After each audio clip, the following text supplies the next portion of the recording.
പിതാവിൻ്റെയും പുത്രൻ്റെയും പരിശുദ്ധാത്മാവിൻ്റെയും നാമത്തിൽ ആമേൻ. എൻ്റെ പ്രിയപ്പെട്ടവരെ, ഇന്ന് ഏപ്രിൽ 22 ബുധനാഴ്ച. അമ്മേ പരിശുദ്ധ അമ്മേ, അമ്മേ പരിശുദ്ധമേ, ദൈവമാതാവേ, കൃപാസനത്തിലൂടെ ഞങ്ങൾക്കും ഞങ്ങളുടെ ദേശത്തിനും അമ്മ മധ്യസ്ഥം തേടി തന്ന എല്ലാ അനുഗ്രഹങ്ങൾക്കും കൃപകൾക്കും ഞങ്ങളിപ്പോൾ ഹൃദയം നിറഞ്ഞ നന്ദി പറയുന്നു. അമ്മേ പരിശുദ്ധമേ, ദൈവമാതാവേ, 2004 ഡിസംബർ 7 ഉച്ചകഴിഞ്ഞ് 2:30 കൃപാസനത്തിൽ സംഭവിച്ച അമ്മയുടെ പ്രത്യക്ഷപ്പെടലിനെ കുറിച്ച് തിരുസഭയ്ക്ക് സമർപ്പിച്ചിരിക്കുന്ന പഠനരേഖകളുടെ മേൽ സഭാത്മകമായ പഠനം ആരംഭിക്കുവാൻ ഞങ്ങൾ പ്രാർത്ഥിക്കുന്നു. അമ്മേ പരിശുദ്ധമേ, ഭൂസ്വർലോകങ്ങളുടെ രാജ്ഞിയായ അങ്ങേയ്ക്ക് ഭൗമസംരക്ഷണത്തിനായി പ്രപഞ്ചപ്രകൃതിയെ തന്നെ തിരുസഭ പ്രതിഷ്ഠിക്കുവാൻ ഈ പ്രത്യക്ഷീകരണം വഴി ഇടയാക്കണമേ. പരിശുദ്ധമേ, ജപമാല മാതാവേ, സകല കൃപാസനം പ്രാർത്ഥനയോടും ചേർത്ത് ഞങ്ങളിപ്പോൾ പ്രാർത്ഥിക്കുന്ന ഈ കുടുംബത്തിന്റെ പ്രത്യേക നിയോഗം പറ മക്കളെ.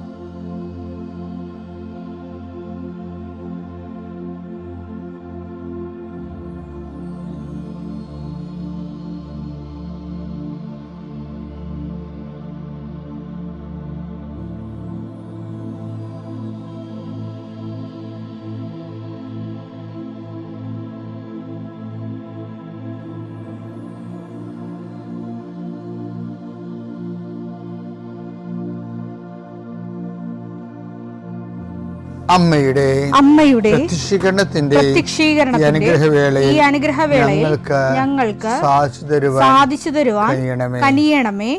ആമേൻ. വിശ്വാസ പ്രമാണം. സർവശക്തനായ പിതാവും ആകാശത്തിന്റെയും ഭൂമിയുടെയും സൃഷ്ടാവുമായ ദൈവത്തിൽ ഞാൻ വിശ്വസിക്കുന്നു. അവിടുത്തെ ഏകപുത്രനും ഞങ്ങളുടെ കർത്താവുമായ ഈശോ മിശിഹായിലും ഞാൻ വിശ്വസിക്കുന്നു. ഈ പുത്രൻ പരിശുദ്ധാത്മാവിനാൽ ഗർഭസ്ഥനായി കന്യകാമറിയത്തിൽ നിന്ന് പിറന്ന് പൊന്തിയോസ് പീലാത്തോസിന്റെ കാലത്ത് പീഡകൾ സഹിച്ച് കുരിശിൽ തറയ്ക്കപ്പെട്ട് മരിച്ച് അടക്കപ്പെട്ട് പാതാളങ്ങളിൽ ഇറങ്ങി മരിച്ചവരുടെ ഇടയിൽ നിന്ന് 3-ാം നാൾ ഉയർത്ത് സ്വർഗത്തിലേക്ക് എഴുന്നള്ളി സർവശക്തിയുള്ള പിതാവായ ദൈവത്തിന്റെ വലതുഭാഗത്തിരിക്കുന്നു. അവിടെ നിന്ന് ജീവിക്കുന്നവരെയും മരിച്ചവരെയും വിധിക്കുവാൻ വരുമെന്നും ഞാൻ വിശ്വസിക്കുന്നു. പരിശുദ്ധാത്മാവിലും ഞാൻ വിശ്വസിക്കുന്നു. വിശുദ്ധ കത്തോലിക്കാ സഭയിലും പുണ്യവാന്മാരുടെ ഐക്യത്തിലും പാപങ്ങളുടെ മോചനത്തിലും ശരീരത്തിന്റെ ഉയർപ്പിലും നിത്യമായ ജീവിതത്തിലും ഞാൻ വിശ്വസിക്കുന്നു. ആമേൻ. സുഖസ്ഥനായ ഞങ്ങളുടെ പിതാവേ, അങ്ങയുടെ നാമം പൂജിതമാകണമേ. അങ്ങയുടെ രാജ്യം വരണമേ. അങ്ങയുടെ തിരുമനസ് സ്വർഗത്തിലെ പോലെ ഭൂമിയിലും ആകണമേ. അന്നു വേണ്ടുന്ന ആഹാരം ഇന്ന് ഞങ്ങൾക്ക് തരണമേ. ഞങ്ങളോട് തെറ്റ് ചെയ്യുന്നവരോട് ഞങ്ങൾ ക്ഷമിക്കുന്നത് പോലെ ഞങ്ങളുടെ തെറ്റുകൾ ഞങ്ങളോടും ക്ഷമിക്കണമേ. ഞങ്ങളെ പ്രലോഭനത്തിൽ ഉൾപ്പെടുത്തരുതേ, തിന്മയിൽ ഞങ്ങൾ രക്ഷിക്കണമേ. ആമേൻ. നന്മ നിറഞ്ഞ മറിയമേ, സ്വസ്തി. കർത്താവ് അങ്ങയുടെ കൂടെ സ്ത്രീകളിൽ അങ്ങ് അനുഗ്രഹിക്കപ്പെട്ടവളാകുന്നു. അങ്ങയുടെ ഉദരത്തിൻ ഫലമായി ഈശോ അനുഗ്രഹിക്കപ്പെട്ടവനാകുന്നു. പരിശുദ്ധ മറിയമേ, തമ്പുരാന്റെ അമ്മേ, പാപികളായ ഞങ്ങൾക്ക് വേണ്ടി ഇപ്പോഴും ഞങ്ങളുടെ മരണസമയത്തും തമ്പുരാനോട് അപേക്ഷിക്കണമേ. ആമേൻ. കർത്താവേ, നിന്റെ ഉന്നതമായ നാമത്തിന് സ്തോത്രം ചെയ്യുന്നു. കർത്താവേ, നിന്റെ വിശുദ്ധ പൗരോഹിത്യത്തെ മഹത്വപ്പെടുത്തണമേ. കർത്താവെ, സഭയിലുള്ള സാന്നിധ്യം പ്രകടമാക്കണം.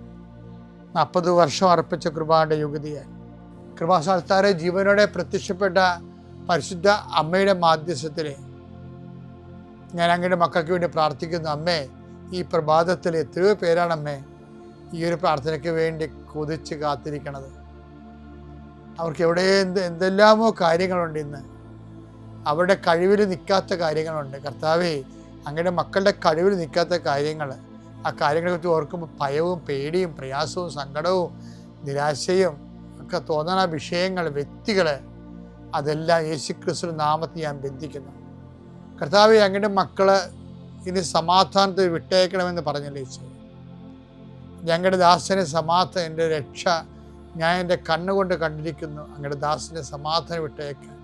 സമയം ദീർഘദർശി പറഞ്ഞതുപോലെ അങ്ങയുടെ മക്കൾ ഈ പ്രാർത്ഥനയ്ക്ക് ശേഷം സമാധാനം കണ്ടെത്താൻ ഇടയാക്കണം പ്രാർത്ഥിക്കുന്നു. നിങ്ങളുടെ ജീവിത ചിന്തകള്, നിങ്ങളിന്ന് പോകാനിരിക്കുന്ന ഇടങ്ങള്, സംസാരിക്കുന്ന വ്യക്തികള്, ഒപ്പിടുന്ന പേപ്പറുകള്, എഴുതുന്ന രേഖകള്, എൻ്റെ മക്കള് ജീവിത ഉപായത്തിന് വേണ്ടിയും മേൽഗതിക്ക് വേണ്ടിയും ജോലിക്ക് വേണ്ടിയും ജോലിയുടെ അനുബന്ധ കാര്യങ്ങൾക്ക് വേണ്ടിയും എവിടെയെല്ലാം യാത്ര ചെയ്യുന്നു, ആരെല്ലാം സംസാരിക്കുന്നു, ഫോൺ ചെയ്തിട്ട് എന്തെങ്കിലും ഡേറ്റോ കാര്യമോ തീരുമാനമോ വാക്കോ പ്രവൃത്തിയോ തീരുമാനമോ കിട്ടാൻ വേണ്ടി കാത്തിരിക്കുന്നു. അതെല്ലാം മക്കൾക്ക് അനുകൂലമാവുകയും അത് ഈശോയുടെ നാമത്തിൽ ഞാൻ നിങ്ങളെ അനുഗ്രഹിക്കുകയും ചെയ്യുന്നു. എൻ്റെ കർത്താവേ, മനുഷ്യൻ്റെ ഭീഷണി കാരണം മനസ്സിന് സമാധാനം നഷ്ടപ്പെട്ടവരെ, അവരെ നീ ഏത് ഭവനത്തിൽ പ്രവേശിച്ചാലും ആ ഭവന സമാധാന ആശംസ അർപ്പിച്ച കർത്താവേ, നിന്റെ നാമത്തിൽ നെഞ്ചിലും നെറ്റിലും മുദ്ര വാങ്ങി നിന്റെ നാമത്തിൽ വിശ്വസിക്കുന്ന ഒരു മനുഷ്യനെയും ആരും ഭിക്ഷപ്പെടുത്താൻ അനുവദിക്കരുത് കർത്താവേ. അവരെല്ലാം ശത്രുക്കളെ കാണുകയെ വിരുന്നൊരുക്കുന്ന ദൈവത്തിൻ്റെ ശക്തിവിശേഷം നിനക്കായി വിരുന്നൊരുക്കട്ടെ. നിൻ്റെ എല്ലാ ശത്രുക്കളുടെയും മുന്നിലെ നിത്യം പിതാവും പുത്രനും പരിശുദ്ധാത്മാവ് സർവീശ്വര എന്നേക്കും ആമേൻ. എൻ്റെ പ്രിയരെ, ഈ ഉടമ്പടി ചില ആൾക്കാർ ഭയങ്കര കോമഡിയാണ്. എന്താണെന്നറിയാമോ? അവർ ചിലപ്പോൾ ഈ നമ്മുടെ പ്രവർത്തകരെ കാണുമ്പോൾ പറയുവേ, കൃപാസനത്തിലെ പ്രവർത്തകരെ കാണത്തില്ലേ, അപ്പോൾ പരിചയമുള്ള ഞങ്ങൾ പത്രം ഇവിടെ കൊടുത്ത് 2 തിരി കത്തിച്ചു, എന്നിട്ടും ഉടമ്പടിയുടെ ഒന്നും ആയില്ലെന്ന് പറയും. അപ്പം ചിലർ വന്ന് എന്നോട് പറയും, അച്ഛാ അവിടെ വർത്തമാനം കേട്ടപ്പോൾ തന്നെ എനിക്ക് മനസ്സിലായി അവർ ജന്മത്ത് അവിടെ കാര്യം നടക്കത്തില്ലെന്ന്. അതിൻ്റെ കാര്യം വെച്ച് കഴിഞ്ഞാൽ അവർ ദൈവത്തിനോട് കണക്ക് പറയണ രീതിയിലാണ് ഈ ഉടമ്പടി ചെയ്തിരിക്കുന്നത്.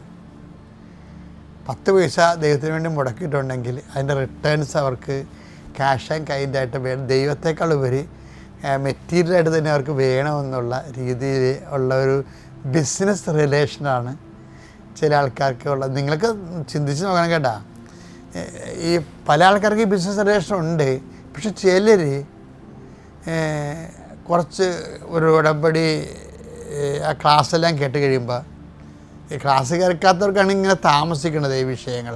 ക്ലാസ്സെല്ലാം കേട്ട് കഴിയുമ്പോൾ ഓട്ടോമാറ്റിക്കായിട്ട് ദൈവസ്നേഹം ഉണ്ടാവും. ഉടമ്പടി എന്താ ഉദ്ദേശിക്കുന്നത് ശരിക്കും പറഞ്ഞാൽ? ആൾക്കാരിൽ ദൈവസ്നേഹം ഉൽപ്പാദിപ്പിക്കുക എന്നല്ലേ ഉദ്ദേശിക്കുന്നത്. കാര്യം ദൈവമാണ് അതിൻ്റെ അകത്ത് കണ്ടൻ്റ് എന്ന് പറയണത് ഉടമ്പടിയുടെ. ഇപ്പം നമ്മൾ ഈ പത്രം കൊടുക്കണത് എന്തിനാ? കർത്താവിനെ അറിയാത്തത് അറിയിക്കാൻ, അറിഞ്ഞവരെ ആഴപ്പെടുത്താൻ. അതെങ്ങനെ ചെയ്യണത് എന്തിനാ? ദൈവസ്നേഹം ഉണ്ടെങ്കിലാണ് അത് ചെയ്യാൻ പറ്റത്തുള്ളത്. അല്ലെങ്കിൽ അത് ടെക്നിക്കലായിട്ട് നമ്മുടെ കാര്യം കാണാൻ വേണ്ടി ടെക്നിക്കലായിട്ട് പോകും, ആ ബിസിനസ്സായിട്ട് പോകും.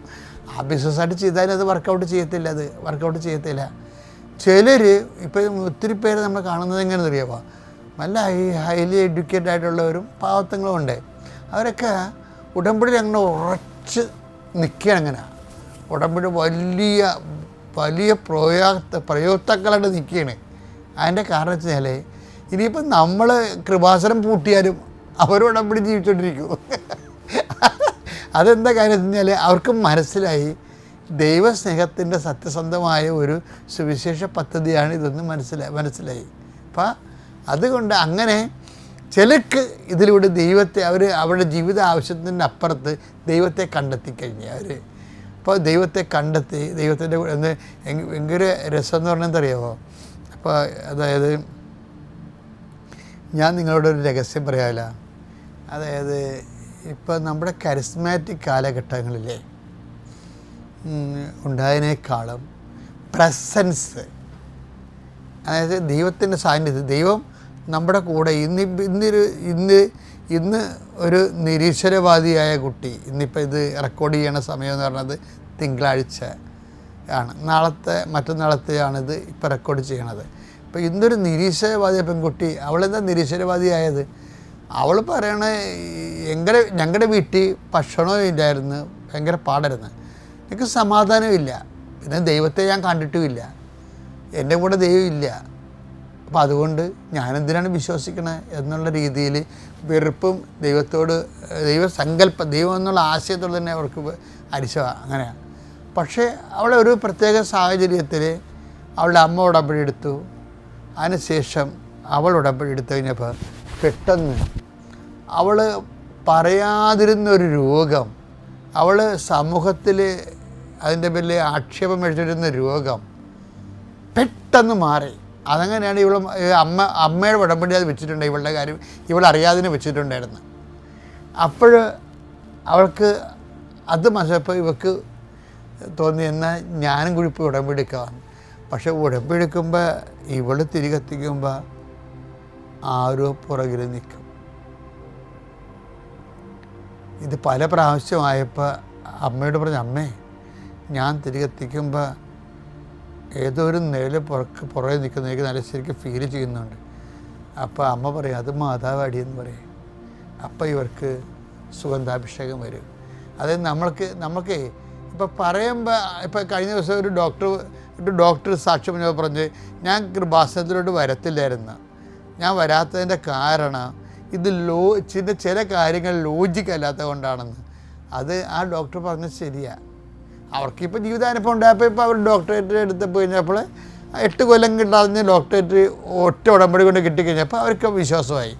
പക്ഷേ അതല്ല അവർ പറയണത്, കൃപാസനത്തിലെ ചില കാര്യങ്ങൾ ലോജിക്കല്ല ശരിക്കും പറഞ്ഞാൽ.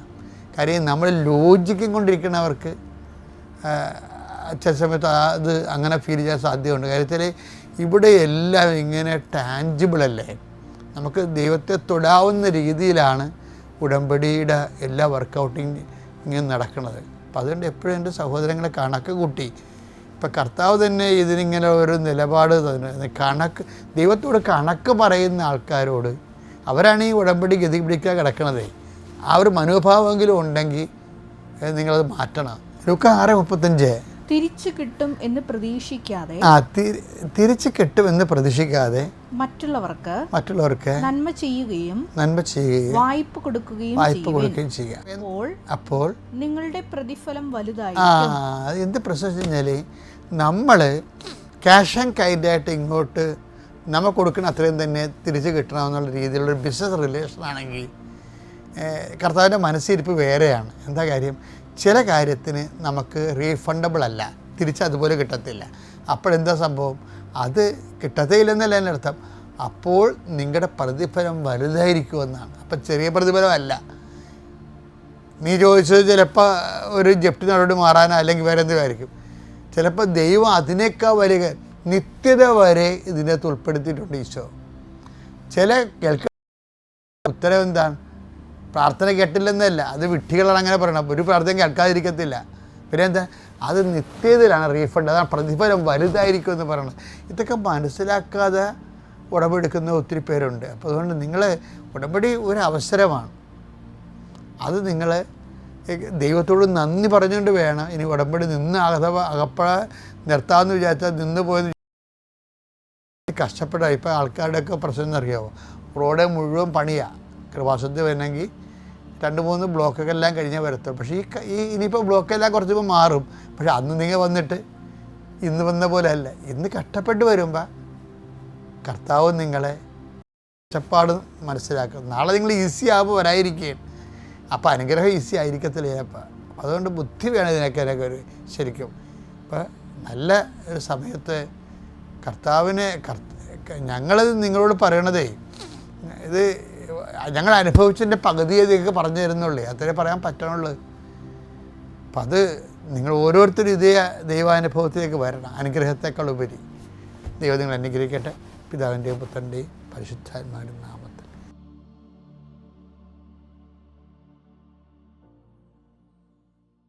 അത്യപൂർവ ദൈവാനുഭവങ്ങൾ ഇനി നിങ്ങൾക്കും സ്വന്തം. ഈ യൂട്യൂബ് ചാനൽ ഇതുവരെ സബ്സ്ക്രൈബ് ചെയ്തു തന്നെ സബ്സ്ക്രൈബ് ചെയ്യുക. ഈ തന്നെ നിങ്ങളുടെ സുഹൃത്തുക്കൾക്ക് ഷെയർ ചെയ്തുകൊണ്ട് കർത്താവിൻ്റെ പ്രേക്ഷിതരാകുക.